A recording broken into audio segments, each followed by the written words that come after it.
Գյորջյան Կասկադ 60 ամիս փուլային վճարում բազմաթիվ առավելություններ։ Պարոն Վարդևանյան, փաստորեն հակակոռուպցիոն վերաքննիչ դատարանը բեկանայեց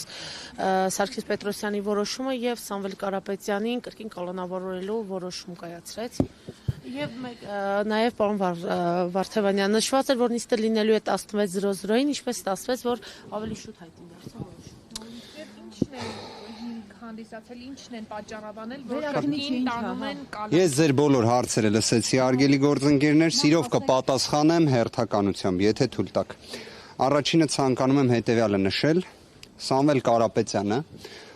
թե որպես ազգային բարերար, թե որպես Հայաստանի Հանրապետության,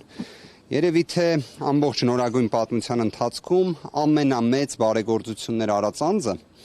եթե մարդկային լեզվով ձևակերպեմ, Հայաստանի Հանրապետության համար միայն լավն է արել, իսկ թե ինչ կատարվում է իր նկատմամբ վերջին 7 ամսվա ընթացքում, սա ոչ միայն վրեժխնդրություն է, սա ոչ միայն հաշվեհարդար է, սա ոչ միայն քաղաքական հետապնդման ամենանենգ դրսևորումն է, այլ ես չգիտեմ սա ինչ է։ Ինչ եմ ուզում ավելացնել այս ասածից։ Տեսեք, Սամվել Կարապետյանը իսկապես առողջական ոչ մի խնդիր չունեցող ուժեղ հայ տղամարդ է, ով կալանավորման ընթացքում այնպիսի պայմաններում է գտնվել, այնպիսի խնդիրներ են ի հայտ եկել, որոնք կներեք արտահայտությանս համար, բայց բացառապես դիտավորությամբ կատարված երևույթներ են իմ պատկերացմամբ։ Առողջական բնույթի հարցերը, որոնք ի հայտ են եկել, խոսքը գնում է թոքաբորբի մասին, խոսքը գնում է նաև ներկայումս կորոնավիրուսային հիվանդության մասին, ես դա ուղիղ պատճառահետևանքային կապի մեջ եմ տեսնում,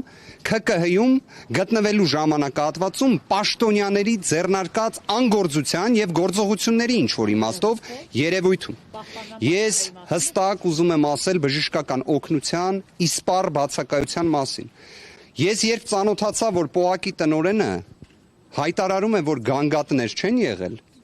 դա իսկապես ապշեցնող է։ Դուք այդ ձև եք պատկերացնում Հայաստանի Հանրապետությունում պայմանները, դուք այդպես եք պատկերացնում մարդու նկատմամբ վերաբերմունքը, ես անկեղծորեն եմ ասում, սա իսկապես մարդասիրություն չէ։ Չգիտեմ սա ինչ երևույթ է։ Հիմա անդրադառնամ վերաքննիչ հակակոռուպցիոն դատարանի որոշմանը։